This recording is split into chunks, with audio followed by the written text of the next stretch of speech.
Hello, New Prospect. Welcome to RTB 2021 for January 17th. I hope you're having a wonderful day so far. Our texts for today are Genesis 18.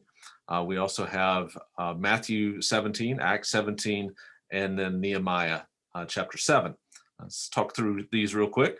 First of all, in Genesis 18, we have a couple of pretty famous stories. You have the story of the promise of the promised child being announced to Sarah and to Abraham. And of course, this is where Isaac gets his name, because Isaac means laughter. And in response to this promise, Sarah laughs. By the way, this introduces a pretty key kind of theme or motif, I guess you could say, that runs throughout the rest of the book of Genesis, and really throughout the rest of the Old Testament and even into the New Testament. Anytime you come across a barren woman who is being promised a child, something pretty significant is about to happen in salvation history, and that's exactly what's about to happen here. Then right after that, we have, of course, the story of Sodom and Gomorrah.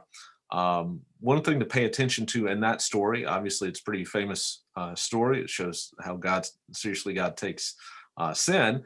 But one other thing that you see in that story is how, and you see this really throughout all the narratives of the patriarchs in the book of Genesis, is how God often reiterates his promises to Abraham. And so, for instance, in verse, and to the patriarchs, not just to Abraham, God is saying, shall I hide from Abraham what I'm about to do? And then he gives the reason for it, since Abraham will surely become a great nation, and in him all the nations of the earth will be blessed.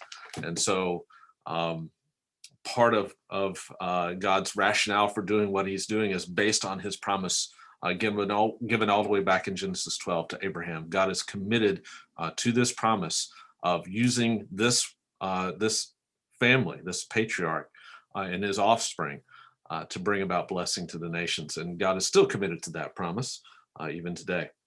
Nehemiah 7 is a long, you get your practice pronouncing names in this one, because we got another long list of returned exiles. We have a kind of a census here of returned exiles. Once again, keep in mind that there's a purpose for this, and that is that systematically the promises are being reiterated, the fulfillment of those promises are being demonstrated, and also I think one important thing here is that it's showing the connection of the post-exilic Jewish community with the pre-exilic one. So it's one and the same community, that God's promises to the pre-exilic one are still valid for the post-exilic one. So it's showing that connection as well. Moving on to Matthew chapter 17, we have the story of the Transfiguration.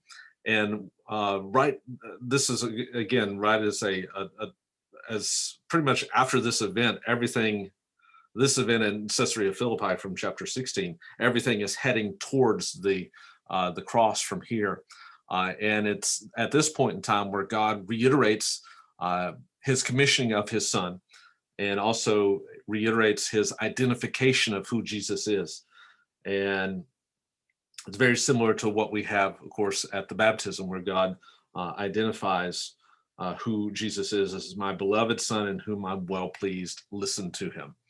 That listen to him is added, obviously, from the baptismal account, but it's very similar. So if you want to go back and listen to what I discussed on that baptismal account, this identifies who Jesus is as he approaches the cross. Who is he? He is the king in the line of David, fulfilling the promises of 2 Samuel 7, and he's the one who's going to suffer for his people in line with Isaiah 42.